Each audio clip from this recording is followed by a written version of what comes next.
دلی میں جامعہ ملیہ یونیورسٹی کی ہماری ایک بچی کو صفورہ زرگر کو حاملہ ہے 4 مہینے کی، اس کو اریسٹ کر لیا گیا. ایک اور لڑکی کو اریسٹ کر لیا گیا. اور کیا سیکشن لگایا گیا؟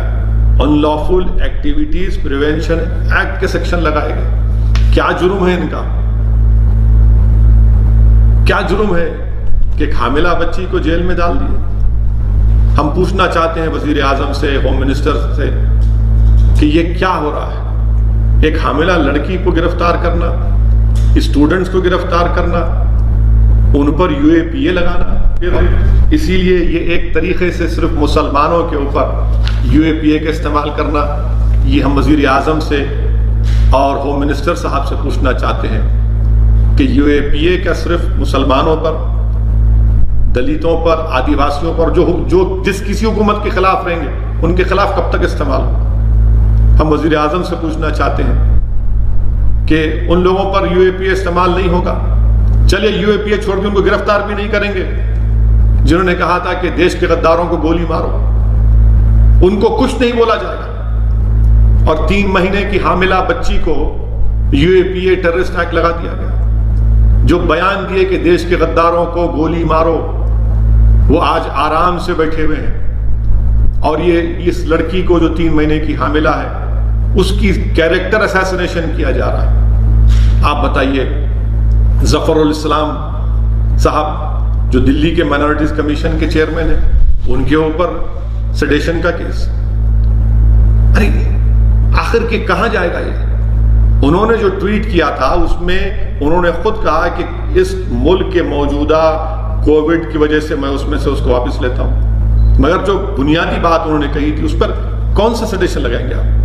کہاں سے لگائیں گے؟ آپ اندازہ لگائیے کہ کس طریقے سے قانون کو استعمال کیا جا رہا ہے. جو لوگ دلی کے فسادات میں گھر کو جلائے، جن کی وجہ سے موت ہوئی، کچھ نہیں ہوگا ان لوگوں کو. آج آرام سے گھوم رہے ہیں کہ دلی میں نے اس وقت ہی پارلیمنٹ میں جب دلی کے فسادات پر بحث ہوئی تھی، ہوم منسٹر کے بیان کے بعد میں نے پارلیمنٹ سے باہر نکل کر جس خدشے کا اظہار کیا تھا کہ انصاف نہیں ہوگا مسلمانوں کو دلی کے فسادات میں، یہ ایک جنوسائیڈ تھا، پروگرام تھا، اور وہ صحیح ثابت ہو رہا. آج صفورہ زرگر کے اوپر، وہ بچی کے اوپر اس طرح کا UAPA کے سیکشنز کو استعمال کرنا، اس سے کیا انصاف ہونے والا ہے؟ کیا CAA کا پروٹیسٹ میں حصہ لینا، NPR NRC کے حصہ لینا، کوئی کون سا یہ UAPA لگا دیں گے آپ ان کے اوپر؟ افسوسناک بات ہے، بڑی افسوسناک بات ہے. میں اس کی مذمت کرتا ہوں اور حکومت سے مطالبہ کرتے ہیں کہ اس کو فوراً واپس لیا جائے. تیسری اہم بات کہ ہمارے وطن عزیز میں کووڈ وائرس کی وجہ سے لاک ڈاؤن چل رہا ہے. لاک ڈاؤن چل رہا ہے. مارچ میں شروع ہوا، اب لاک ڈاؤن چل رہا ہے. تلنگانہ میں 29 مئی تک لاک ڈاؤن رہنے والا ہے. میں شروع دن سے کہہ رہا ہوں، میں نے اس پر آرٹیکل بھی لکھا قانون دانوں سے مشورہ کر کے کہ یہ لاک ڈاؤن انکانسٹیٹیوشنل ہے. آپ national disaster management act, epidemic act کے تحت گورنمنٹ آف انڈیا پورے ملک میں لاک ڈاؤن نہیں ڈال سکتی. یہ فیڈرلزم کے خلاف ہے، یہ اسٹیٹ سبجیکٹ ہے. مجھے نہیں معلوم کہ اسٹیٹ گورنمنٹس خاموش کیوں ہیں. افسوس اس بات کا ہے کہ دلی چیف منسٹر، ان کے ہی ڈیلی مائنورٹیز کمیشن کے اوپر کیس بک ہوتا ہے، ایک لفظ نہیں بولتے دلی کے چیف منسٹر. کیا خاموشی ہے آپ کی؟ یہ اتنی خاموشی، آپ نے ان کو نامزد کیا، آپ کی سرکار نے ان کو نامزد کیا ہے. 72 ایئر اولڈ ہے وہ آدمی. آپ بتائیے. اور پھر یہ لاک ڈاؤن کی وجہ سے جتنے ہمارے مائیگرنٹ لیبررز ہیں جو خاص طور سے بہار،